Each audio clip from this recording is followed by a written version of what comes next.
Assalamualaikum warahmatullahi wabarakatuh. Sampurasun. Nama saya Ervan Kurniawan. Saya asli dari Tasikmalaya. Saat ini saya sehari-hari di Katara Tour and Travel Tasikmalaya. Katara didirikan pada tahun 2003 dan diresmikan atau dilegalkan 2008. Nah, kantornya sendiri berada di Jalan Ayung Sari nomor 67B, Kota Tasikmalaya. Asal mula nama Katara itu diambil dari bahasa Sunda yang Katara itu artinya terlihat atau transparan. Dan dari bahasa Sanskerta, Katara itu artinya dahsyat. Nah, dari nama itu menjadi simbol buat kita supaya Katara itu bisa terlihat di mata dunia dengan cara yang dahsyat. Ada banyak sekali rute dan destinasi serta paket wisata yang bisa dinikmati melalui Katara ini. Di antaranya ada 8 kategori yang bisa dinikmati oleh wisatawan yang mau datang ke Tasik, mulai dari kategori adventure, olahraga, ekoturism, social impact, budaya, sampai dengan keluarga juga ada. Nah, salah satu atau beberapa paket-paket yang sudah ada itu diantaranya ada Senja di Sukapura, yaitu Senja di Sukapura itu menikmati sore hari di atas pegunungan sambil menikmati suasana matahari terbenam. Ada juga paket wisata Amazon Fantastic. Amazon Fantastic ini berada di daerah Cikalong dengan menyusuri sungai Leuwilingsir dan akan berakhir di Curug Citoe. Itu sungai yang sangat alami seperti di Amazon, makanya judulnya Amazon Fantastic. Kemudian ada paket yang lain, ada lebih baik Gumelis. Gumelis itu adalah goes untuk melukis payung gelis. Itu masuk di kategori urban tourism karena ada di wilayah Kota Tasikmalaya. Kita menyusuri Kota Tasikmalaya sambil menikmati bangunan-bangunan bersejarah dan hal-hal unik yang ada di. Dan masih banyak paket-paket lainnya yang bisa dilihat di website kami di katara.id. Itu pilihannya bisa disesuaikan dengan minat teman-teman semua yang mau ke Tasik. Harga yang ditawarkan juga relatif sangat terjangkau, mulai dari harga 35.000 sampai dengan harga yang 1.800.000 pun ada. Ada yang paket setengah hari, ada yang full day, juga ada yang menginap 2 hari 1 malam dan 3 hari 2 malam. Dan fasilitas-fasilitas yang ada di paket ini cukup lengkap dan beragam ya teman-teman.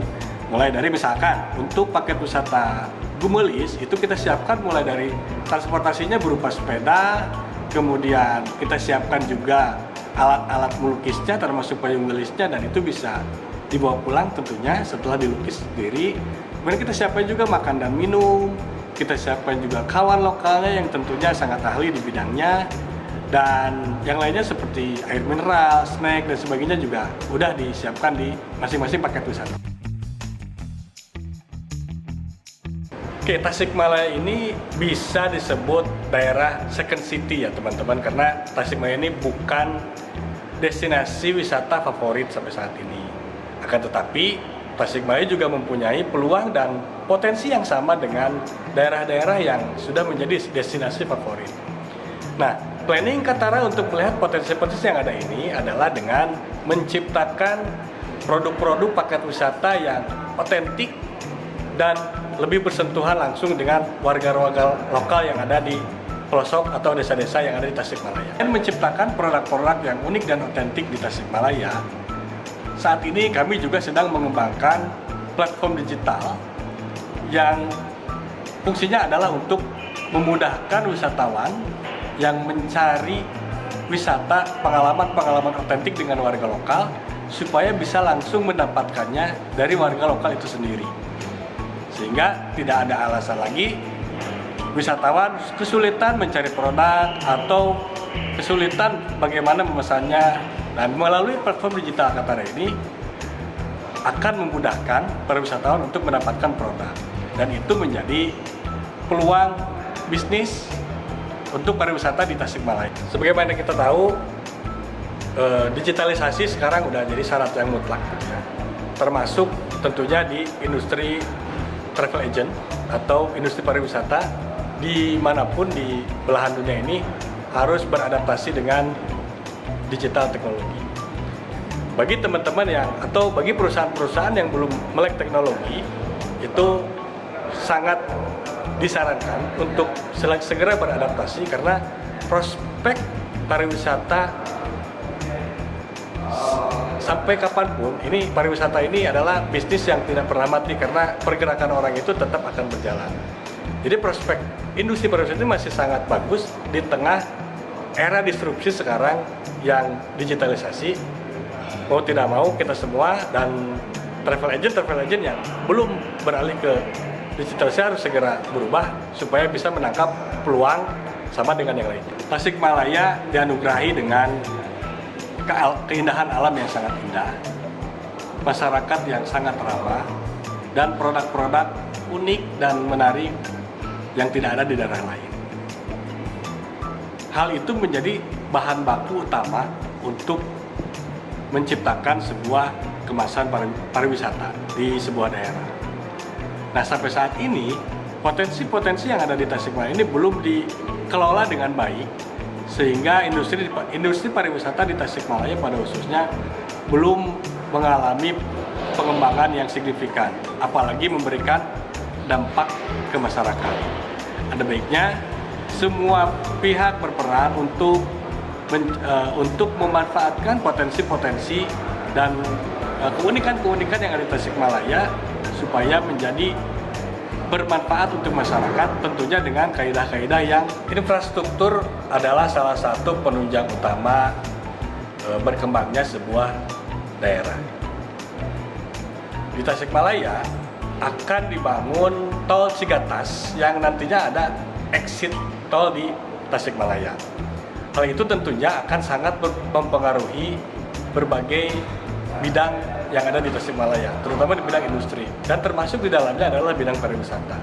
Itu merupakan peluang yang sangat bagus dan harus disikapi dengan baik, karena kalau misalkan kita tidak menyiapkan diri untuk menyambut pembangunan tol ini, tentunya peluang itu tidak akan bisa didapatkan. Contohnya di bidang pariwisata itu, ya kita harus menyiapkan apa sih kebutuhan tamu yang datang, mereka mencari apa, dan kita siapkan dengan kemasan yang baik dan tentunya dengan pelayanan yang baik juga. Untuk mendukung pengembangan pariwisata di Tasikmalaya, tentunya Katara tidak bisa bergerak sendiri. Nah, untuk itu Katara melakukan kerjasama dengan berbagai pihak untuk memberikan edukasi dan menciptakan kemasan-kemasan paket wisata yang unik dan menarik, dibantu oleh rekan-rekan yang lainnya dari berbagai kalangan. Salah satunya kita bekerja sama dengan Patriot Desa, kemudian sama Dinas Pariwisata, sama pengusaha-pengusaha stakeholder pariwisata yang lainnya seperti hotel, pengusaha rental. Yang ke depan dari Katara itu adalah menciptakan produk-produk paket wisata unik dan otentik berbasis aktivitas warga masyarakat, dan target kami adalah punya 3.000 paket wisata Tasikmalaya saja. Pilihan 3.000 paket wisata yang ada di Tasikmalaya ini tentunya itu dimiliki oleh warga-warga masyarakat setempat. Jadi Katara itu hanya sebagai agregator untuk menemukan warga desa dengan wisatawan calon pembeli paket-paket wisata tersebut. Nah, dengan cara itu mudah-mudahan kita bisa membantu memberikan kontribusi untuk daerah, terutama dari sisi pengurangan pengangguran dampak dari pandemi, kemudian penciptaan lapangan pekerjaan, dan memberikan penghasilan tambahan untuk warga desa. Nah, untuk teman-teman yang ingin merasakan wisata bersama warga lokal, bisa melakukan pemesanan melalui website kami di www.katara.id. Di situ banyak pilihan-pilihan produknya yang bisa teman-teman pilih sesuai dengan kategorinya, atau bisa langsung melalui WhatsApp di nomor 0821 7800 1305. Itu 24 jam pasti akan dilayani. Atau bisa juga melalui email ke discoverkatara.id. Harapan kami untuk Tasikmalaya tentunya sebagai yang bergerak di bidang pariwisata, kami ingin Tasikmalaya ini menjadi destinasi wisata yang menjadi favorit wisatawan tapi dengan menawarkan sesuatu yang berbeda dengan daerah yang lain. Dan untuk menciptakan itu tentunya peran-peran pihak yang lain juga diperlukan, termasuk peran pemerintah yang sangat vital untuk bisa mengeluarkan kebijakan-kebijakan atau membuat program-program pemerintah untuk melibatkan keterlibatan masyarakat lebih jauh supaya sesuai dengan apa yang dibutuhkan oleh masyarakat itu sendiri. Kalau datangnya dari bawah, mungkin kebutuhan-kebutuhan itulah yang sebetulnya yang diinginkan oleh masyarakat, terutama yang berkaitan dengan pariwisata. Jadi sekali lagi, program-program yang diciptakan atau yang disusun itu harus melibatkan keterlibatan masyarakat secara lebih masif supaya kebutuhannya sesuai dengan programnya, sesuai dengan kebutuhan masyarakat yang diinginkan. Oke teman-teman, jangan ragu-ragu untuk datang ke Tasik karena piknik di Tasik itu asik. Jadi, hayu ke Tasik.